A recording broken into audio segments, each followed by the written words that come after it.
Hello friends, welcome back to kitchen curious channel. ಇವತ್ತು ನಾನು barley ರೊಟ್ಟಿ ಮಾಡ್ತೇನೆ ರೀ.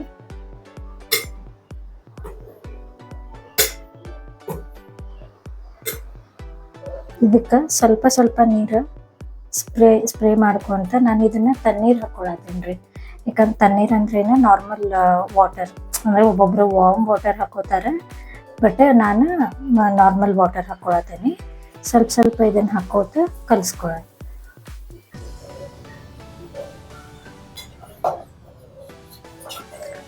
ನೋಡ್ರಿ, ಚಪಾತಿ ಹಿಟ್ಟು ಎಷ್ಟು ನಾವು ನಾದ್ಕೋತೇವಲ್ಲ ತೆಳ್ಳಗ, ಅದ ಸೇಮ್ ಕನ್ಸಿಸ್ಟೆನ್ಸಿ ಒಳಗೆ ನಾದ್ಕೊಂಡೆ ನಾನು. ಇವಾಗ ಬರೀ ರೊಟ್ಟಿ ಹಾಕ್ಕೊಳ್ಳೋಣ. ಇಷ್ಟ ಹಿಟ್ಟು ತೊಗೊಂಡೇನ್ರಿ ನಾನು.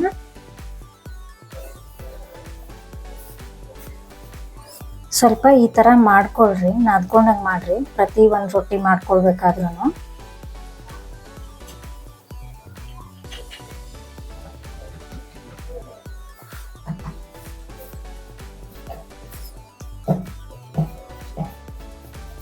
ಸ್ವಲ್ಪ ಹಂಗ ಹಿಟ್ಟು ಉದುರ್ಸ್ಕೋತ ಇದನ್ನ ದೊಡ್ಡದು ಮಾಡ್ಕೊಳ್ರಿ.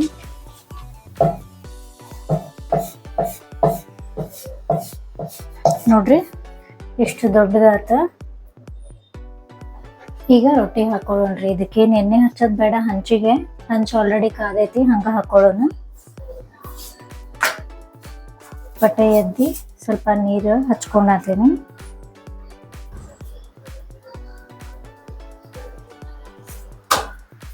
ಎಲ್ಲ ಕಡೆ ಸ್ವಲ್ಪ ಪ್ರೆಸ್ ಮಾಡ್ಕೊಳ್ಳೋಣ್ರಿ. ಯಾಕಂದ್ರೆ ಈಗ ಹಸಿ ಬಿಸಿ ಉಳಿತ ರೊಟ್ಟಿ ಅಂದ್ರೆ ಚೆನ್ನಾಗತ್ತಲ್ಲ, ಒಂಥರ ಹಿಟ್ಟಾಕತ್ತೆ. ನೋಡ್ರಿ, ರೊಟ್ಟಿ ಎಲ್ಲ ಕಡೆನೂ ನೀಟಾಗಿ ಬೆಂದೈತಿ, ಆ್ಯಂಡ್ ಮುಂದೂ ಎಲ್ಲ ಬೆಂದೈತಿ.